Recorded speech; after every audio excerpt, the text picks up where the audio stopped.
Lur, saat kita balik dengan film-film Latin ya lur. Dan judulnya kali ini adalah O Amante de Julia lur. Film ini dirilis pada 19 Januari tahun 2022 lewat premier di salah satu stasiun TV di Brazil lur. Merupakan film yang mengadaptasi cerita dari novel klasik Inggris yaitu Lady Chatterley's Lover lur, oleh David Herbert Lawrence. Pasti semua udah tahu novel ini ya lur, karena banyak film yang mengadaptasi cerita dari novel ini lur. Film yang diproduksi oleh Downtown Film Brazil ini mendapat rating 6,4 dari IMDb, dan film ini mengusung genre romance ya lur. Untuk sutradaranya, film ini disutradarai oleh Vinicius Coimbra, sutradara terbaik di ajang Rio de Janeiro International Film Festival tahun 2011 lur. Nah, gimana, cocok nggak nih film lur? Monggo simak lur, bekicot.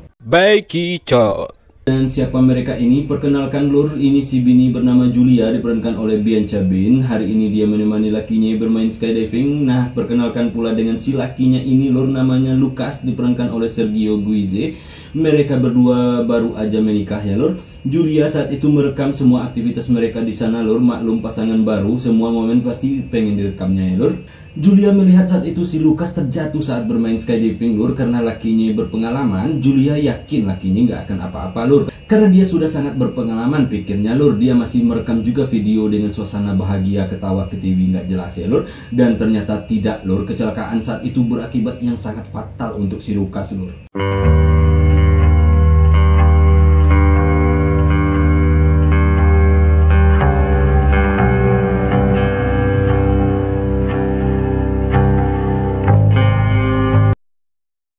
Siapa lagi ini lur? Beliau adalah Amelia alias nyokap angkatnya si Lucas alias mertua angkatnya pula si Julia ya lur. Itu pastinya lur. Dan hari itu Julia dan Lucas datang ke sana dalam rangka masa pemulihan cedera Lucas pasca jatuh dari skydiving kemarin ya lur.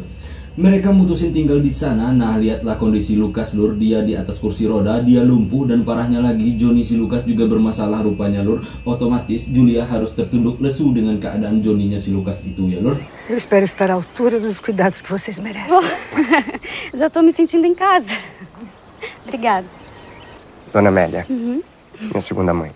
Muito prazer, Dona Amélia. Amélia, você chama o Lucas pra me ajudar com a escada, por favor. Claro, licença.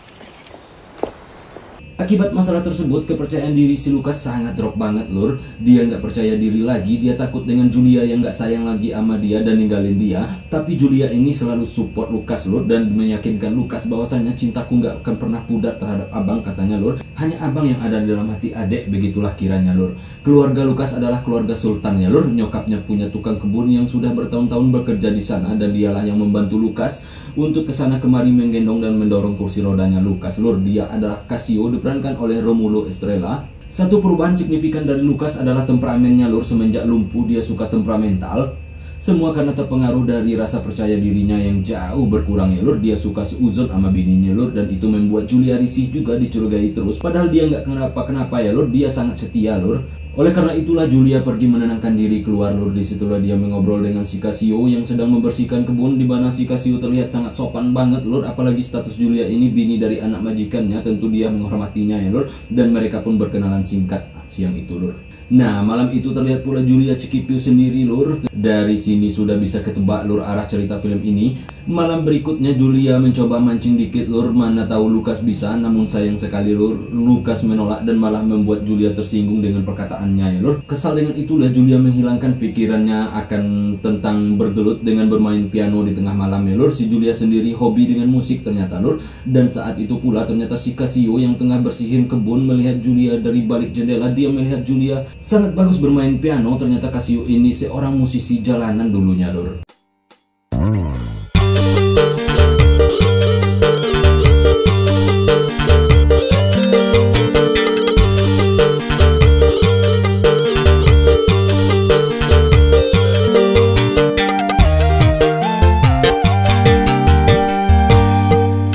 Esok hari Julia Julia kedatangan tamu. Dia adalah teman dekatnya Julia semenjak sekolah dia adalah Bianca lur. Kedatangan Bianca ini sangat menghibur Julia setelah dia mendengar musibah yang dihadapi Julia. Nah, kedatangan Bianca membuat suasana makin parah lur. Rupanya Lukas tahu Bianca ini punya masalah, dia makan jeruk rupanya lur, dan dia nggak mau Bianca membawa si Julia ke dalam kesesatannya itu. Apalagi dia tahu Julia ini kan lama nggak cekipiu. Nah, Julia yang berusaha meyakinkan Lukas malah dapat perlakuan buruk. Lukas marah dan ngegampar Julia lur. Nah, itu membuat Julia kesal dan marah pula lur. Dia setia selama ini dan patuh menjadi istri yang salehah yang baik, dan Lukas yang tengah sakit malah dituduh enggak katanya lur. Dia benar-benar kecewa dengan perlakuan Lukas itu ya lur. Akhirnya Julia malam itu benar-benar cekipio sama Bianca lur. Mereka pun makan jeruk. Akhirnya ini dilakukan Julia bukan dari hati nuraninya lur, melainkan melampiaskan kekesalan terhadap si Lukas. Makanya apa yang dituduhkan Lukas dilakuin bener sama si Julia. Jelas-jelas dia kagak begitu, malah dituduh-tuduh gitu lur. Dan esok hari diam-diam Bianca pergi lur. Ternyata dia diusir sama nyokapnya si Lukas. Tetapi nyokap Lukas malah bilang Bianca pergi sendiri seperti orang marah katanya lur. Akhirnya kepergian teman baiknya itu membuat Julia sedih banget. Hanya dia yang menghibur Julia sedih selama ini ya lur. Semenjak itulah kehidupan Julia dan Lukas mulai kembali normal. Nggak ada pertengkaran lagi. Mereka saling duduk berdua dan bercerita bersama lur. Julia mencoba tetap menjadi bini yang baik ya lur, dan mengabdi terhadap laki yang sedang sakit lur. Flora, onde foi que você aprendeu a jogar xadrez?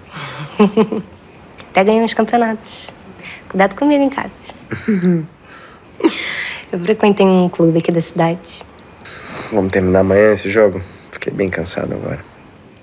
Hingga suatu hari datang pula seorang cewek cantik lur. Dia adalah bininya si Casio, tukang kebun itu ya lur. Nah, yang mana Casio sudah lama nggak pernah bersama dia lagi ya lur. Dia datang tiba-tiba saja dan si Julia pun mulai akrab dengan dia lur, karena dia kan butuh teman lur. Suatu hari Julia bersama Casio mengurus anak anjing Julia yang baru aja melahirkan, dan salah satunya mati hingga membuat Julia menangis. Dan secara tak sadar Julia pun bersandar ke si Casio yang sambil menangis itu ya lur. Nah, Casio pun jadi nggak enakan lur.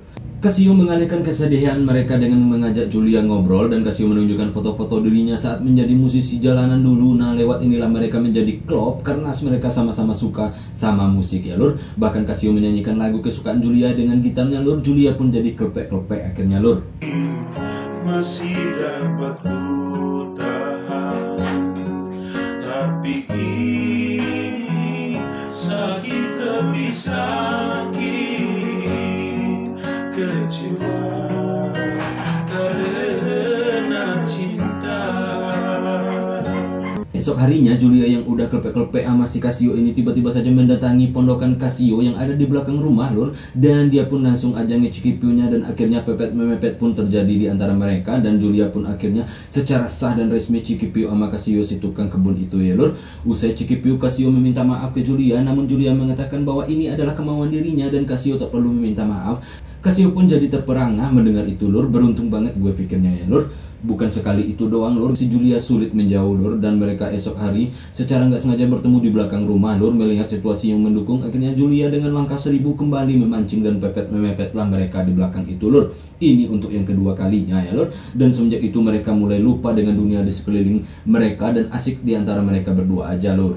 Si Julia seperti nggak bersalah aja lur. Dia tetap akrab dengan bini si Casio yang cuek dengan si Casio lur. Dia nggak peduli dengan bojonya Casio lur. Toh dia juga nggak suka dengan Casio, pikir Julia ya lur. Dan parahnya lagi, saat Julia menemani lakinya yang hobi catur, dia terlihat gelisah lur, karena dia tahu si Casio menunggunya di belakang. Mereka udah janji lur. Sempat Lukas menanyakan kenapa gelisah, dia beralasan ngantuk lur. Dan Julia izin ke belakang dan dia pun bertemu dengan si Casio. Akhirnya mereka pun kembali terkepel ya lur. Tega banget si Julia ini ya lur. Bisa-bisanya dia ngambil kesempatan dalam kesempitan lur. Enggak si Julia saja yang kesengsem sama si Casio, ternyata nyokap si Lukas juga lur. Selama ini ternyata diam-diam beliau suka merhatiin Casio dari jauh. Waktu terus berlalu, Julia dan Casio mulai kelepasan. Mereka sulit untuk menyembunyikan apa yang terjadi karena mereka udah saling terikat berdua. Dan mereka pun terus mengambil kesempatan dalam kesempitan lur. Dan Julia mulai banyak lupanya dalam mengurus si Lukas yang sedang sakit itu lur. Perubahan itu membuat Lukas semakin suuzon kepadanya. Nyokap angkat si Lukas yang pertama kali mempertanyakan ke Julia apakah ada sesuatu antara Julia dan Casio. Selain beliau jealous, beliau juga nggak pengen Julia mengabaikan anak beliau demi Casio ya lur. Itu yang jadi masalahnya, namun Julia menampik semua tuduhan beliau. Lukas yang mendengar kecurigaan si nyokap angkatnya itu kembali mempertegas ke Julia, karena dia juga merasa Julia berubah belakangan ini. Namun Julia kembali meyakinkan lakinya itu ya lur, dan Lukas sama sekali nggak percaya lur. Dan tiap malam selalu saja si Julia keluar tengah malam untuk pergi ke belakang bahkan ke rumah si Casio lur, dan Casio udah negur takut dicurigai, namun si Julia ngotot begitu terus ya lur. Dan pagi itu dia kesiangan lur, sehingga si Julia lupa balik ke kamarnya lur. Julia pandai sekali mengubah situasi. Hari itu dia pun meminta Cikipio sama Lukas lur, namun Lukas memintanya berhenti dan Lukas mengatakan dia mengerti dengan keadaan Julia. Dia memperbolehkan Julia dugem lur, dan Julia pergi dan dia pun bertemu dengan teman lamanya. Nah, Julia yang oleng malam itu dikasarin sama tuh cowok. Gara-gara Julia nolak Cikipio yang aneh-aneh lur, lecet-lecet lah tubuh Julia gara-gara dikasarin, dan Julia diobati sama si Casio pagi itu lur. Hingga pada akhirnya semuanya terbongkar sudah lur, dan itu dibongkar oleh nyokap angkatnya si Lukas ya lur, dan Casio pun dipecat oleh si Lukas. Nah, di situ Julia memohon ke Lukas agar tak memecat Casio, dan itu membuat Lukas menjadi semakin marah. Dengan amarah tingkat dewanya itu, akhirnya Lukas meminta Julia juga pergi dari rumahnya bersama dengan Casio, dan mendualah hati si Julia ya lur. Melihat Lukas sudah bisa memaafkan dirinya, akhirnya si Julia pun pergi keluar rumah mengejar si Casio lur, dan Lukas pun akhirnya dirawat oleh ibu angkatnya. Film ini pun akhirnya tamat sudah lur. Sang sutradara yaitu Vinicius Coimbra ini sebenarnya sudah punya nama besar lewat TV movie yang banyak disutradarainya lur. Dia nggak pernah menyutradarai film-film bioskop lur. Nah, film O Amante di Giulia ini adalah karya pertama beliau, namun sayang sekali menurut gue film ini gatot ya lur, alias gagal total dari semua sisi lur. Gampang banget melihat seberapa bagus film ini lur, bandingkan aja dengan film yang mengangkat kisah dari novel Ladies Chatterley ya lur. Di antaranya miniseries tahun 1993, terus Ladies Chatterley Lover karya Pascal Ferrand tahun 2006, dan yang terbaru Ladies Chatterley Lover karya Laure de Clermont-Tonnerre tahun 2022 ya lur. Dan mungkin jika diurutkan, O Amante di Giulia ini akan berada di paling akhir kalau gue yang mengurutkannya lur. Semua film Ladies Chatterley mengutamakan nilai artistik dari seni akting para aktornya ya lur. Nuansa film cenderung sepi dan dingin sekali, sehingga aroma perserongan sangat terasa di film-film tersebut lur. Namun di film ini mungkin sang sutradaranya ingin membuat berbeda dalam versi Brazilnya, dengan sedikit ramai para aktor dan dialog yang digunakan, dan itu membuat semuanya kacau menurut gue lur. Cerita novel klasik karya David Herbert Lawrence yang merupakan objek adaptasi film ini menjadi hambar dan serasa komedi, nggak ada sedihnya lagi, padahal novel tersebut mengisahkan kesedihan untuk si suaminya ya lur. Untuk pencahayaan sih oke-oke aja, film ini terasa sangat mewah sekali dengan editing dan pengambilan gambarnya. Namun sekali lagi lur, film terlalu ramai dan terlalu lucu jika dijadikan sebuah drama romance yang sedih pada hakikatnya ya lur. Cukup lah lur, gue cuma bisa kritik itu doang ya lur, karena filmnya kurang sreg di mata gue. Untuk pesan film ini memberikan pesan kepada kita bahwasanya sebuah kepercayaan diri itu memberikan dampak yang luar biasa terhadap diri kita. Hidup tak akan seimbang dengan kurangnya kepercayaan diri, dan untuk menumbuhkannya kembali diperlukan seseorang yang harus dengan sabar mensupport dan meyakinkannya ya lur. Oke ya lur, selalu pede dan tetap bahagia lur. Saatnya gue ciao.